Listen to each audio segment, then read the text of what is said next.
Open them wide, and I'm going to give you the secret to my success.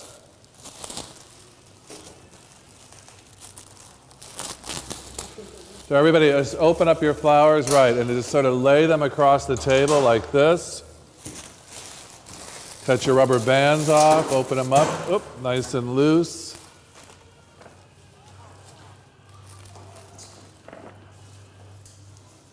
Like that.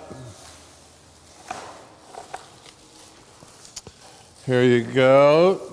These are roses. I'm sure you know that. Most of you are familiar with these. By the time you're done in class, you're going to know all the important flowers you need to work with. I know people are one of the things that makes them very nervous is they think they need to know every flower in the flower market. No, you need to know the basics, the ones that we work with all the time. And then you can learn the fancy ones we throw in that are seasonal. But a lot of flowers that you see on the markets, they don't hold up very well in real life, so we're going to teach you not to use those, because no matter how beautiful your design is, if your designs are only lasting a day or two, your clients will not come back to you, right? You're right. You don't go back to a florist. Right. So we're going to teach you how to get flowers to last you 2 and 3 weeks. So, first of all, how do you get flowers to last 3 times as long? People come into my, people used to come in my flower shop all the time, and they'd say, you know those flowers I bought 2 weeks ago? And I would say, yes. And they'd say, are they ever going to die? And I would say, be patient, my child. So how do you get flowers to last longer? Number 1, if you want them to last really long, submerge the whole thing underwater in a sink or a tub or whatever. Underwater, bloop. I told this on Martha Stewart Radio the other day. Bloop, bloop, bloop, bloop, bloop, bloop, bloop. Underwater, and that water will enter through the bark, the surface, the leaves. What flowers do is this. Drink and evaporate out the surface, right? So you hydrate them that way instead of through the stems.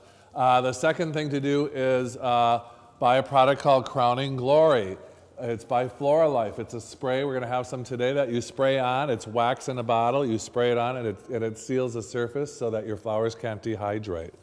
Number 2. Number 3, put some bleach in the water. 3 or 4 drops of bleach in an average vase will stop the bacteria growth from killing this. Number 4, cut a few inches off every 3 or 4 days. Because even with the bleach, it still develops bacteria. So the more, every once in a while I'll cut it off. But I'm telling you, these are all water with a little color on top, just like you are. That's why your doctor tells you to drink 8 glasses of water a day. Water is life. The more water you put in these, the longer they're going to live. Got it? So the longer you can keep them hydrated, the longer that the flowers will last. So that Crowning Glory, though, I'm telling you, it's Elaine Matashita, the Chicago Tribune, called me and said, what's the number 1 thing you couldn't live without professionally? And I said, you've never heard of it. It's called Crowning Glory. Sent her a bottle. She tested it and put it on the front page of the Chicago Tribune as the hot picked with all these arrows.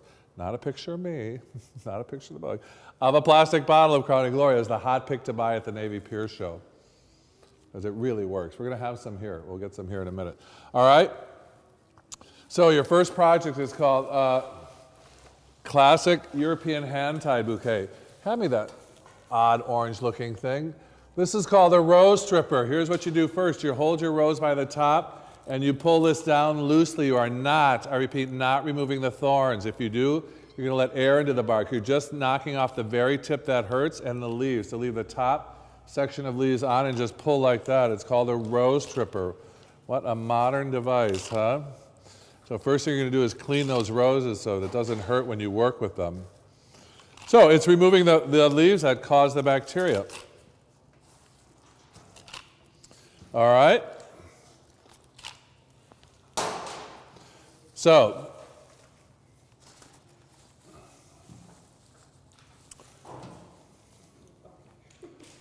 all right, you ready? I'm going to show you the secret to my success. Everybody watching? Okay. Want to see it again? Put everything down. I'm going to design 3 times, and then they're all going to follow me, right? I'll show you the secret to my success one more time. That's all you got to do to have gorgeous flowers all the time. Nope, put nothing in your head. That's the only thing is when I'm designing, do it 2 or 3 times, and then you'll do it. I'll say, let's see it. So you got to watch really closely. Any lefties in the house? Any righties? Anything else? You mix. We get those. That's very good for your brain. I was reading yesterday at Laguna Beach. A guy wrote a book on that. Right, so watch how I do this. I'm going to hold it in my left hand. Your mantra is cross to the left, turn it slightly to the right. Pick up another flower. Everything in my shop was sold this way, which is why I was so successful. Cross to the left, turn to the right. Again, you're holding it about 3/4 of the way up. You cross to the left, turn to the right. It's just a European styling, just meant to arrange flowers in a nice manner to present to somebody. It's not meant to be perfect. I'm going to show you how to do perfect bouquets on Wednesday's class, but right now we're just cross to the left, turn to the right. See it? Lay it on top of the easiest way is lay it right in that hand, open that hand, and turn to the left. I'm going to do it this way so you can see a little bit easier. Cross to the left, turn to the right. The one thing you don't want to do is stick it real high up or stick it real low. You want it right there. Cross to the left, turn to the right. I'm telling you, this made me the money in my shop. You'll see why in a minute. Cross to the left, turn to the right. We're going to do different flowers. We've got some domestic, some Holland. We've got mums, we've got stock, we've got your roses. So I'm cross to the left, turn to the right. Every time you add a flower, you've got to switch it into your other hand and give it a little turn, about 1/4 of a turn every time. Cross to the left, turn to the right. Let's add some lilies. Cross to the left, turn to the right. Got it? Now watch what happens. Cross to the left, turn to the right. You're going to add everything on your table into your hand, and you're going to say, my hands aren't big enough. Well, guess what? They're going to stretch. They'll actually stretch 2 inches today. Like, no, they will actually, my hands don't even go around this, right? So, cross to the left, spin to the right. You just keep adding. We used to talk while making these. I don't even have to watch what I'm doing. It'll turn out. So how long did it take you to get here today? Almost 30 minutes. Almost 30 minutes. Where do you live? Oh, really? From there? Oh, my God. So, crossing and spinning, crossing and spinning. If you're in a hurry, take 2 stems. You got a couple customers lined up at the front desk. It's pretty already, right? Cross to the left, turn to the right. Cross to the left. Jennifer, can you find me some wires? Cross to the left, turn to the right. Very simple motion. You get as much in your hand as you can. And give me some of our filler. I'm going to collar it. This is your first term of the semester. We're going to collar this design. This is like a wax flower. It's a nice, see how that's, I'm collaring. Collaring simply means just to finish your design. So we're going to collar it with a little bit of that, like that. Just go around the outside. And then when you've got everything in your hand that you can fit, like that, you're going to take your wire and you're going to wire your bouquet.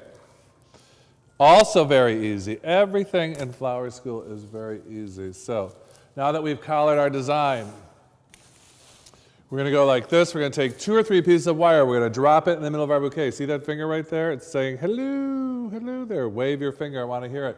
You're going to surround your wires like this. You're going to reach around and pull. And you're going to stand with your hand on your hip to show that you're now in charge of the flowers. They're no longer running away from you. Got it? And you're going to reach under your hand like this and watch what happens. See how I'm doing this? I reach under like this, and I spin my flowers. What am I doing? I'm letting the weight of the flowers tighten this bouquet. And when you're done, you're going to have that. Then, now you can clean all this off. I once did this for the art museum, the Calatrava Art Museum. Find that picture in the book and show everybody that white lilies. I think it's 128. Now you're going to squeeze together your stems. Can I use your clippers, my dear? And I call it cut the asparagus. You're going to squeeze them together like this. If this is the crown, at least that much distance down, you're going to do this. It's in the book. It's chapter 1. You're going to cut through them like that. Right? How hard is that? Then you're going to pick it up and you're going to squeeze it. See how I'm squeezing its waist? Like gain an inch? Right there. See that? That's what we did for the art museum in Milwaukee. All white Casablanca lilies standing on their stems on the tables all day long. And the women said to me, Michael, we love it, but it won't last. Everybody knows flowers needs water, so I had to tell them the story about sealing it with crowning glory, and it'll be fine. Now you're going to pinch it like this, and you're going to tap it. And you're going to focus on the middle of the bouquet, driving it up. And after you tap it like that, it's going to open up into a beautiful bouquet. These are great in fall to be standing on your dining room table. Then you clean off all the stems and wrap a piece of ribbon around it and have streamers coming down your table. Got it? Or you would wrap it up in tissue paper and walk out to your customer and go, there you go, that'll be $47.50 or whatever he spent. Okay, see how that works? Boom.